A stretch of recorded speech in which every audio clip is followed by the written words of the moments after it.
పరమగీతాలు 2వ అధ్యాయము 2వ వచనంలో బలిరకస చెట్లలో వలె పద్మం కనబడినట్లు స్త్రీలలో నా ప్రియురాలు కనబడుచున్నదని పరిశుద్ధ లేఖనాల్లో మనం చూస్తూ వస్తున్నాం.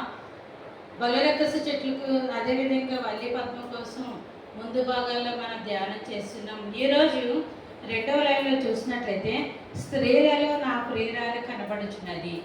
పరిశుద్ధ గ్రంథంలో పలు సందర్భాల్లో స్త్రీల కోసం ఎంతగానో ప్రస్తావించబడింది.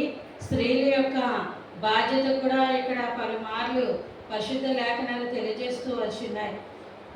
గ్రీకు సాంప్రదాయంలో మనం చూసినట్లయితే గ్రీకు సాంప్రదాయంలో స్త్రీలకు ప్రత్యేకత అనేది ఉండేది కాదు. ఎందుకంటే వారు స్త్రీని ఒక పిల్లల్ని చూడడానికి, తర్వాత కుటుంబాన్ని చక్కదిద్దే విషయంలోనూ, తర్వాత భర్త విషయంలో అఖిలభావం కలిగి ఉండే విధంగా ఉండాలని వారు భావిస్తూ ఉండేవారు. నెక్స్ట్ ఏంటంటే స్త్రీకి పరిమితమైన స్వేచ్ఛ ఉండేదన్నమాట. తను ఇంట్లోనే ఉండాలని, ముఖ్యంగా స్త్రీలకు ఏముండేదంటే ఓటు హక్కు ఉండేది కాదు. తర్వాత ఆస్తి మీద హక్కు అనేది ఉండేది కాదు. ఆ విధంగా గ్రీకులు స్త్రీలను భావించేవారు. వివాహ విషయంలో వచ్చినట్లయితే అవివాహితగా ఉన్న స్త్రీలకు ఎంత మాత్రమూ కూడా స్వేచ్ఛ ఉండేది కాదు. కాబట్టి వారికి స్త్రీలలో వివాహం చేయడం అనేది తప్పనిసరిగా వారు భావిస్తూ ఉండేవారు అనమాట. తర్వాత వారు దుస్తుల విషయంలో, ఇతరులు కలిసే విషయంలో, అన్ని విషయాల్లో కూడా ఒక పరిమితమైన స్వేచ్ఛ మాత్రమే ఉండేది.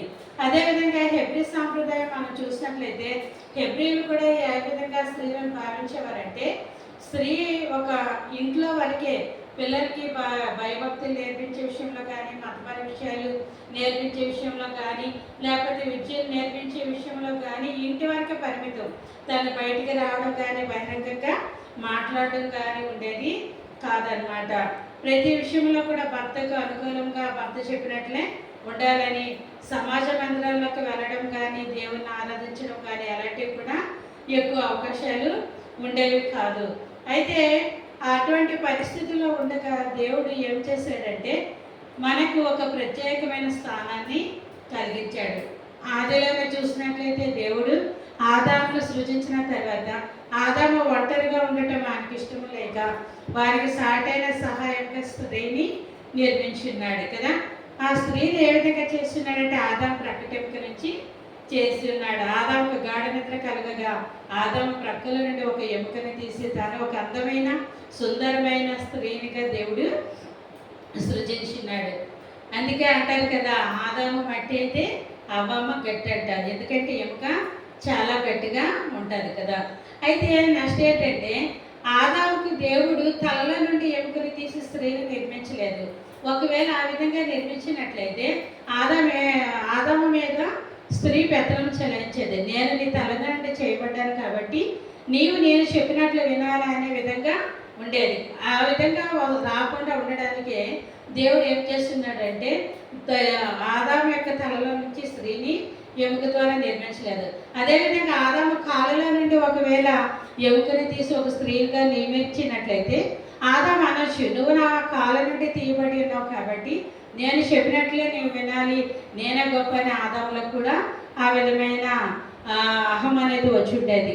కానీ దేవుడు స్త్రీ హెచ్చుగా కాకుండా, పురుషుడు హెచ్చుగా కాకుండా ఇద్దరు ఈక్వల్గా సమానంగా ఉండాలని ఆదాము యొక్క ప్రక్కటెముకల నుండి ఒక ఎముకని తీసి అవగా సృజించినాడు. పరిశుద్ధ గ్రంథంలో అపోస్తుడైన పౌలు గలతీయులకు రాసిన పత్రికలో 3వ అధ్యాయం 28వ వచనంలో ఉంటుంది కదా, ఆదాము అవ్వల విషయంలోనైతేమి, ప్రతి స్త్రీ పురుషుల విషయంలో అయితేనేమి దేవుడు యేసుక్రీస్తు ద్వారా అందరూ కూడా ఏకమై ఉన్నారు. స్త్రీ అని లేదు, పురుషుడని లేదు, ఇద్దరు కూడా ఏకంగా ఉన్నారని మనం అక్కడ పరిశుద్ధ లేఖనాల్లో చూస్తున్నాం. నిజమే, దేవుడు ఎంత గొప్ప ఆధిక్యత స్త్రీకి ఇచ్చినాడు. కాబట్టి ఇచ్చిన ఆధిక్యతను ఎంతో బాధ్యతాయుతంగా నిర్వర్తించవలసిన వారిగా ఉన్నామన్నమాట. ఈ దినాల్లో స్త్రీలు చూసినట్లయితే ఎంతగానో అన్ని విషయాలు అభివృద్ధి చెందుతున్నారు. పురుషులతో సమానంగా అభివృద్ధి చెందుతున్నారు కదా.